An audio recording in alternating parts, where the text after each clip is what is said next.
Merci, c'est très gentil à vous de m'offrir un micro. J'ai vu que le son des classes est pas très bien. Il y a un arsène dedans. Et c'est très mauvaise qualité. Il faudrait remédier à ça parce que c'est pas très agréable à écouter. En plus, c'est pas très fort la manière que c'est enregistré. Les classes de tous les jours ou les classes Ouais, les enregistrées classes de tous les jours. Depuis avant-hier. Ah. Ouais, Ok. Alors, nous allons lire un verset de la Srimad Bhagavad Gita. 7.28. Yachan fantagatam papam gyanam punya karmanam tedvanva moham nilmuktam bhajantemam dridavrataha. Cependant, ces personnes pieuses dont les péchés ont été détruits deviennent libres de l'égarement qu'est la dualité, le bonheur, le malheur, etc. et s'engagent dans mon adoration avec une ferme détermination. Commentaire. Parmi tous les êtres dominés par l'envie et l'aversion, ceux qui ont pu, dans leur vie passée, accumuler des actes de piété, faits consciemment ou inconsciemment, voient leur foi envers le Seigneur apparaître en leur cœur. Ils deviennent alors ses dévots, et par l'engagement dans son service de dévotion, ils obtiennent de purifier tous les résultats de leurs actes coupables. Devenant fermement établis dans son service d'amour, ils se libèrent des influences de l'énergie matérielle et prennent conscience de leur relation éternelle avec Krishna. Ils l'adorent alors avec détermination, sans qu'aucun obstacle ne puisse les faire dévier de leur désir d'atteindre le Seigneur. Om Gyanati Bilandasya Gyanam Janam Shalakaya Shakshulu Militam Janataisme Shigulave Namah. Namaum Vishnu Padaya Krishna Prestaya Bhutale Shrimate Bhaktivedanta Swaminiti Namine Namaste Sarasvati Devi Gauravani Plachaline Nilveshesha Sunyavadi Plachachade Shatarine. Ce matin, j'avais cette réflexion.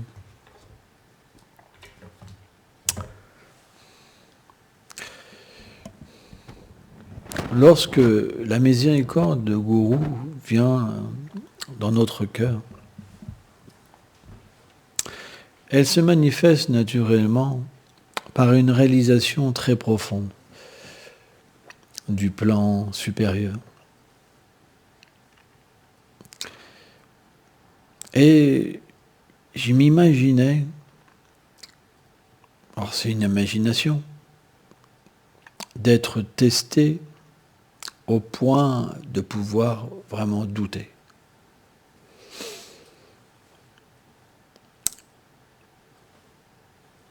Et j'ai mis ce doute à ma droite et le refuge de mon gourou à ma gauche.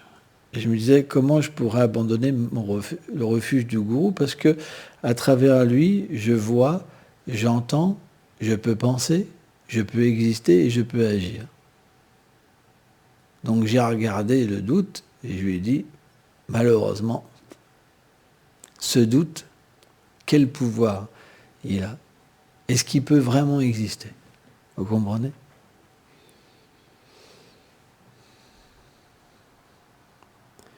Mais ça doit venir d'une profonde réalisation. Krishna est comme un lotus bleu. Qu'est-ce que ça veut dire? Ça veut dire qu'il est beau. Et ça veut dire aussi qu'il sent bon. Et cette senteur, on peut la voir à travers les sens spirituels d'une manière multiple. On peut sentir à travers les yeux la beauté de Krishna. On peut sentir à travers les narines la beauté de Krishna. On peut entendre cette fragrance aussi à travers les oreilles. Les habitants de Vraj, ils peuvent être fascinés et goûter Krishna d'une manière tellement belle. Parce qu'il y a l'amour. Et vous savez pourquoi Krishna, il se donne ainsi? Et comment il se révèle? Parce qu'il y a l'amour. Ils existent pour lui. Et parce que Krishna, il doit combler tous les désirs, plus ils goûtent Krishna, plus leur désir, il est particulier. Plus ils veulent se donner à lui. Et plus Krishna désire se donner à eux. C'est un monde miraculeux. Parce que seulement dans ce monde, l'amour peut être compris. C'est pourquoi celui qui a une réalisation de Vrindavan, comment pourrait-il abandonner cette réalisation? Même si Krishna momentanément le délaissait.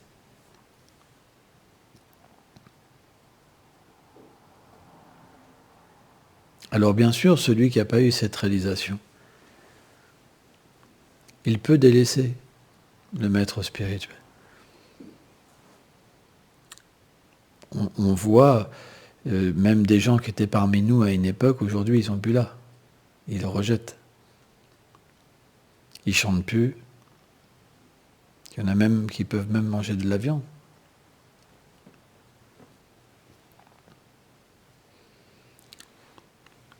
J'en ai vu 2 anciens passer devant ma fenêtre hier, comme ça. À 10 mètres du temple, ils sont passés devant. Mais pourquoi? Parce qu'ils n'ont pas vu Krishna. Bien qu'ils venaient dans cet endroit, ils n'ont pas pu voir Krishna. Pourquoi? Parce qu'il n'y a pas d'abandon. Ils vivent pour eux.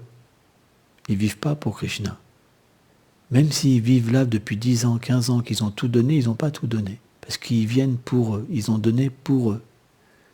Leur sacrifice, il n'est pas assez profond. Et c'est pour ça que Krishna ne vient pas dans leur cœur. Parce que Krishna, quand il vient, il veut un sacrifice complet.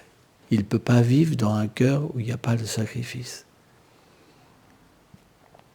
Et donc à partir de là, qu'est-ce qui se passe? La personne, elle se trouve dans un sentiment terrible. Elle sait que le monde matériel n'a rien à lui offrir, mais parce qu'elle n'est pas abandonnée, Krishna ne peut pas venir. Parce que son sentiment est tourné vers elle. Elle est dans la maison de Krishna, mais pour elle, pas pour Krishna. Elle n'est pas prête à tout accepter. Il y a le désir qui est là. Si tout le monde délaisse cette personne sera en détresse. Mais Krishna regarde. Pourquoi elle souffre? Elle souffre pour moi ou elle souffre pour elle? On doit analyser notre souffrance, notre détresse. Elle est pour qui la détresse? Pour qui on pleure?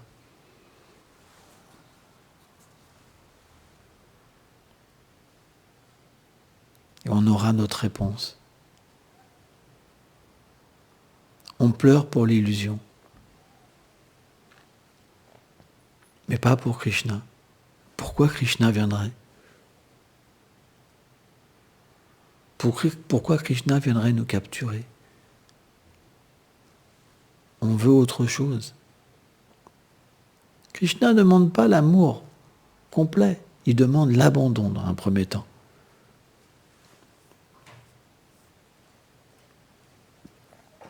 Et après, une fois qu'on a tout sacrifié pour lui, il observe. C'est la nature de Krishna. Est-ce qu'il va le revenir en arrière? Ou il le fait vraiment pour moi? C'est pas si simple d'obtenir l'origine de toute chose. Vous n'êtes pas au supermarché, vous n'êtes pas en train de dealer avec quelqu'un de petit. Krishna observe, en ce moment il vous observe. Il voit si votre amour est vraiment sincère.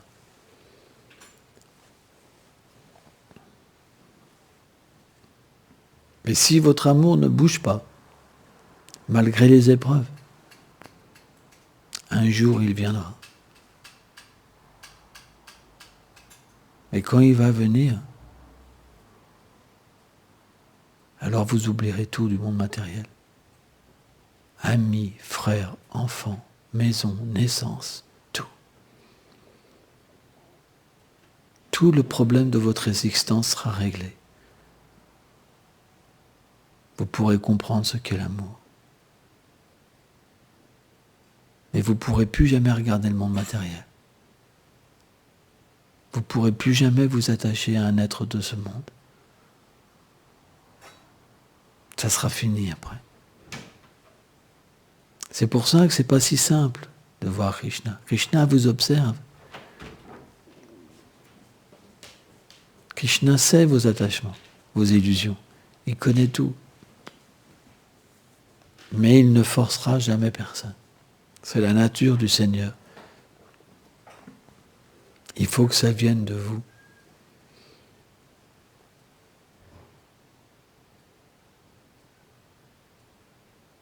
Et c'est pas facile.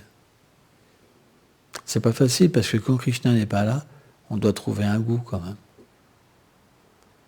On peut pendant 10 ans faire des austérités, 15 ans, et à un moment on commence à se rediluer petit à petit, petit à petit, petit à petit, petit à petit. C'est très subtil en fait.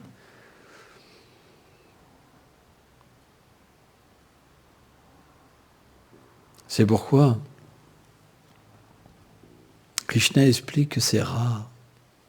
Rupa Goswami dit, obtenir Krishna c'est rare. Parce qu'il faut une détermination qui est vraiment à toute épreuve. C'est toi que je veux et personne d'autre. Par exemple, je parlais aujourd'hui avec une personne qui me disait qu'elle aimait un être de ce monde et qu'elle attend depuis 25 ans qu'il revienne. Donc c'est beaucoup de souffrance. Et finalement, ces deux personnes s'aiment sans pouvoir être ensemble. C'est la nature de ce monde, c'est incompréhensible. Mais si on pouvait avoir cette même détermination pour Krishna, le résultat il serait différent. C'est qu'on pourrait retourner à Krishna et atteindre Krishna pour l'éternité. Car une fois qu'on va dans cette demeure, jamais plus on revient. C'est ce qu'explique la Bhagavad Gita. C'est pourquoi vous pouvez avoir des devoirs prescrits, que ce soit pour les sannyasis, les renonçants, les grihastas, ceux qui sont mariés. Mais votre but, ça devrait être d'agir, de respirer, de regarder pour lui. Parce que tout ce que vous avez dans ce monde disparaîtra au moment de la mort. Vous y croyez pas?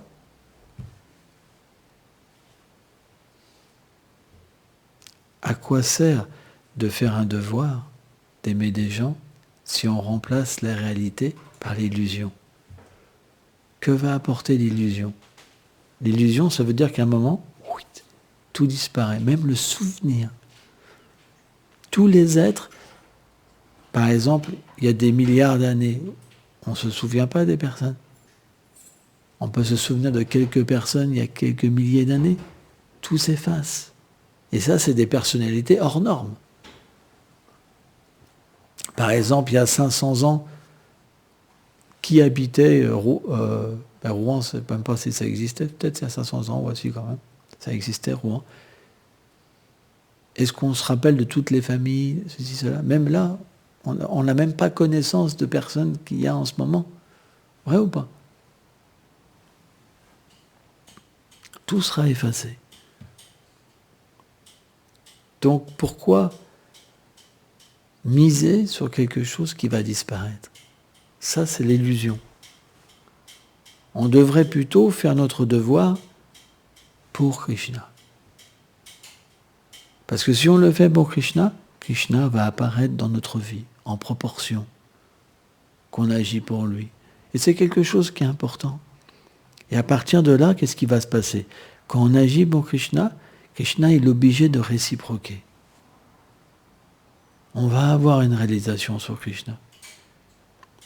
Et une fois qu'on aura même une réalisation, on sera protégé.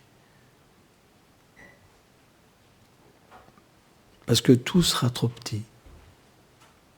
Et toute notre vie, on cherchera Krishna. Toute notre vie. On ne trouvera personne qui peut le remplacer. Même une toute petite réalisation minuscule, même une ombre de réalisation. Même l'imagination de Krishna, je dirais même l'imagination. Si vous imaginez Krishna et que vous chantez les saints noms, même cette imagination-là, le peu que le saint nom peut réciproquer avec l'imagination, vous ne pourrez rien trouver de supérieur. Même ça.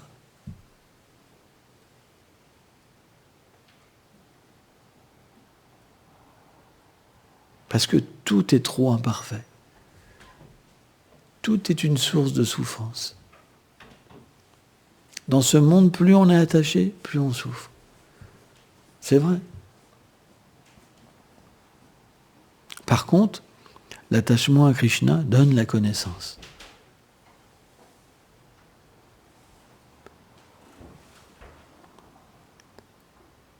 Elle permet véritablement de détacher de ce monde. Pourquoi je devrais investir dans quelque chose qui est faux?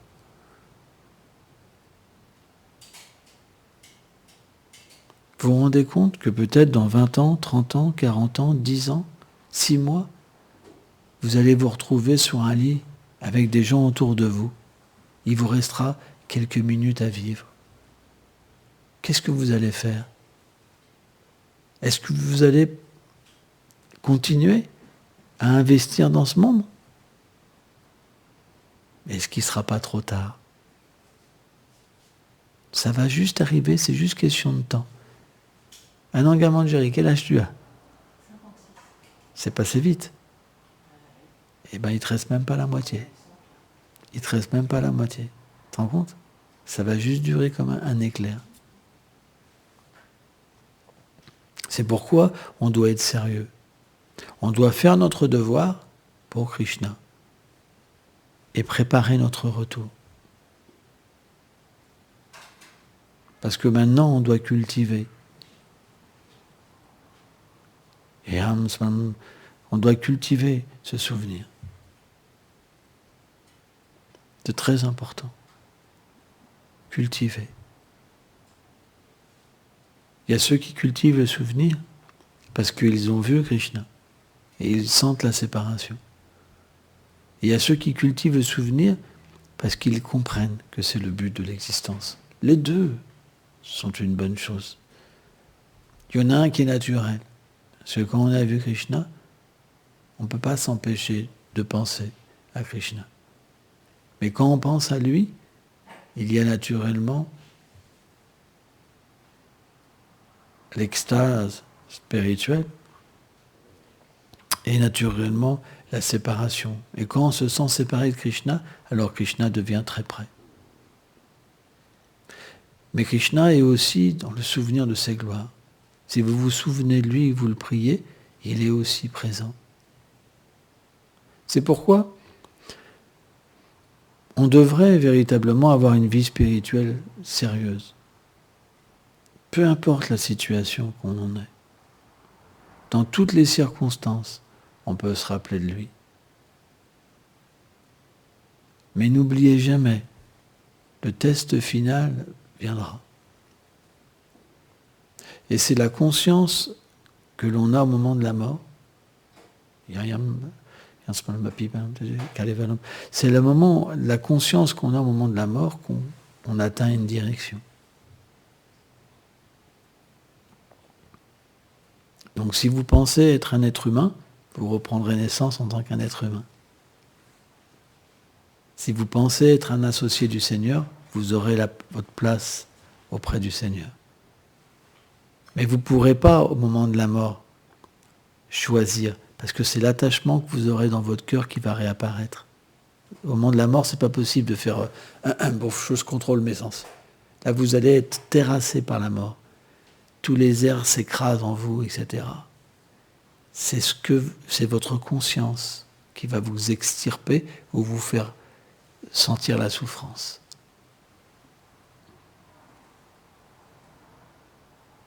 Tout le monde va connaître ça. Et les enfants, ça se trouve, ils sont programmés aussi pour ne pas vivre très vieux, parce que c'est le karma.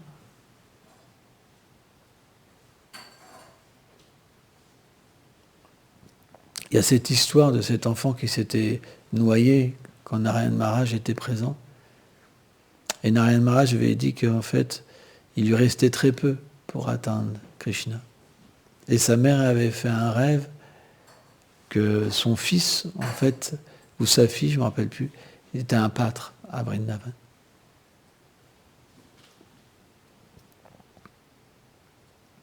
Bon, ça, c'est un cas exceptionnel. Mais ne pensez pas. Vous n'aurez pas plus de conscience au moment de la mort. Tous vos attachements peuvent réapparaître. À qui vous êtes attaché en ce moment? C'est ça qui va réapparaître. Si vous êtes attaché à une femme, vous allez reprendre un corps de femme, à un homme, etc., etc., ou un chien, un chat. C'est la conscience avec laquelle on quitte le corps qui nous donne une direction. C'est ce qu'explique le Bhagavatam. C'est pas si simple.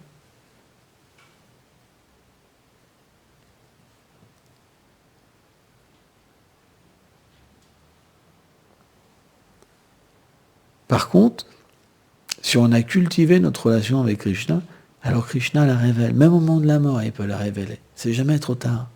Ce Krishna vient chercher son dévot. Et ne pensez pas que quand Krishna vient chercher son dévot, ça se passe sans réalisation spirituelle. Vous devez obtenir votre conscience. À moins d'être conscient de qui vous êtes dans le monde transcendantal, c'est pas sûr que vous atteindrez la perfection.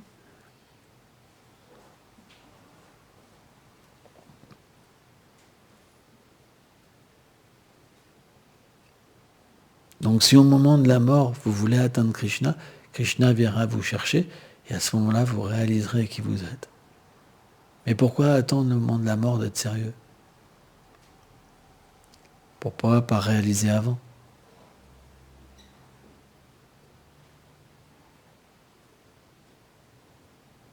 Il y a l'histoire avec Gaur Govinda Maharaj. Il avait une disciple qui gardait les vaches. Elle était très attachée au veau. Et elle a dû quitter son corps, la disciple. Elle avait repris naissance sur les plaines édéniques en tant qu'une vache. Parce que comme elle n'avait pas atteint la perfection, mais qu'elle était attachée aux vaches, elle avait pu avoir cette position d'une vache aux plaines édéniques. Et Gaur Govinda Maharaj, il a été la voir. Elle n'a pas pu reconnaître son gourou.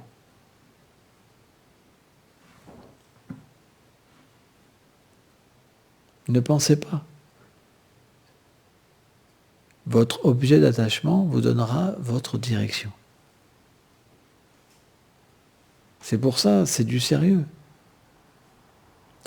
Le cycle de la réincarnation, c'est simplement que le Seigneur comble les désirs. Si vous êtes attaché à une forme de vie, cette forme vous sera donnée pour pouvoir l'expérimenter et vous en détacher.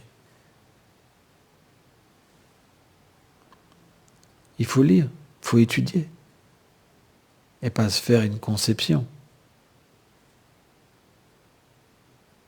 Pourquoi les dévots, ils n'étudient pas?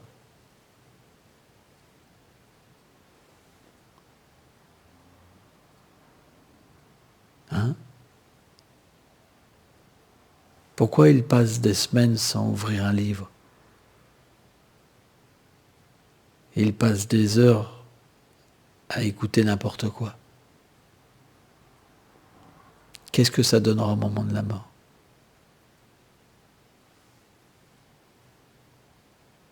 Le même intérêt que vous avez pour Krishna, ou le même intérêt que vous avez pour l'énergie matérielle, vous sera redonné.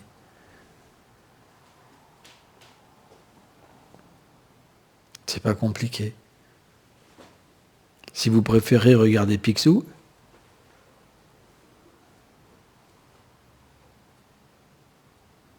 ça paraît drôle. C'est pas si simple que ça. C'est comme l'histoire du gars qui va à l'église, mais son truc préféré, c'est le match de football. Il y va chaque semaine, mais quand c'est le football, là, il est vraiment réveillé, et il saute partout. Et à l'église, il s'ennuie un peu. Mais il le fait, parce que c'est la tradition, parce qu'il est engagé dans quelque chose. C'est sa famille, c'est sa façon de vivre. Mais il perd le goût graduellement. Il ne peut pas arrêter. Parce que sa femme est comme ça, ses enfants c'est comme ça, tout le monde est comme ça. On peut obtenir Krishna, on peut progresser. Il y a une méthode. Tout nous est donné. Gratuitement. Après, il faut acheter un livre pour la connaissance, mais c'est gratuit, quoi. C'est pas ces arnaqueurs qui vous font payer tellement d'argent pour avoir de la connaissance. Ça coûte juste le prix du papier. Le mantra, il est donné gratuitement. Tout est donné gratuitement. Et pourtant, on n'en prend pas parti. On passe tellement de temps. Et tous, c'est pas un jugement, je me parle moi-même, on passe tellement de temps à ne pas cultiver notre relation avec Krishna. Pourquoi ? Parce que l'énergie matérielle, elle a un pouvoir tellement puissant de l'oubli de Krishna. On peut passer notre vie à oublier Krishna. Govinda Maharaj, il parlait hier d'un divertissement où les pâtres avaient entendu parler qu'on pouvait oublier Krishna. Et ils ne comprenaient pas comment c'est possible d'oublier Krishna. Cette forme de beauté et de qualité infinie, comment c'est possible? C'est le pouvoir de Maya. Elle ensorcelle les âmes conditionnées en leur faisant croire qu'il y a quelque chose de plus important. On devrait étudier tous les jours, même un petit peu. Et vous allez voir, dès que vous allez lire, vous allez ressentir du bonheur. Les enfants devraient étudier aussi. Tout le monde devrait lire. Les parents sérieux, ils enseignent leurs enfants. Les parents qui ne sont pas sérieux, ils laissent faire leurs enfants. On doit nourrir de connaissances spirituelles. C'est important. Qu'est-ce que vont devenir nos enfants sans ça ? On est responsable de les éduquer. Et puis après, ils décident ce qu'ils veulent. On ne peut pas forcer. Mais tant que c'est possible, on les éduque, on leur donne une bonne éducation. C'est important. On est responsable. Parce que, au niveau de la loi du karma, on a des comptes à régler. Tout le monde doit faire son devoir. C'est important. Sans fanatisme, sans forcer, d'une manière agréable et belle. C'est important. Et si on ne peut pas, ce ne sera pas de notre faute. Si on ne peut pas, on doit au moins donner du prashad. Et puis voilà, chacun est libre d'aller où il veut. Mais c'est tellement dommage.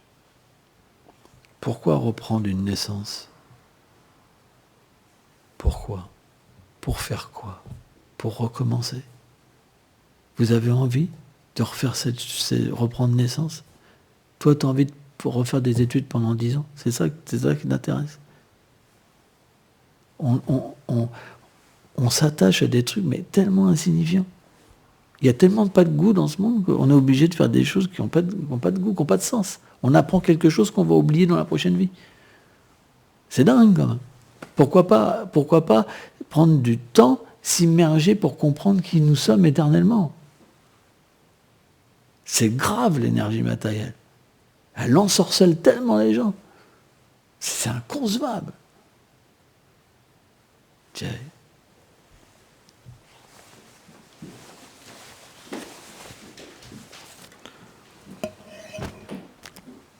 Bon, c'est la classe strong. Désolé. Je voulais être très doux, mais c'est pas sorti comme ça.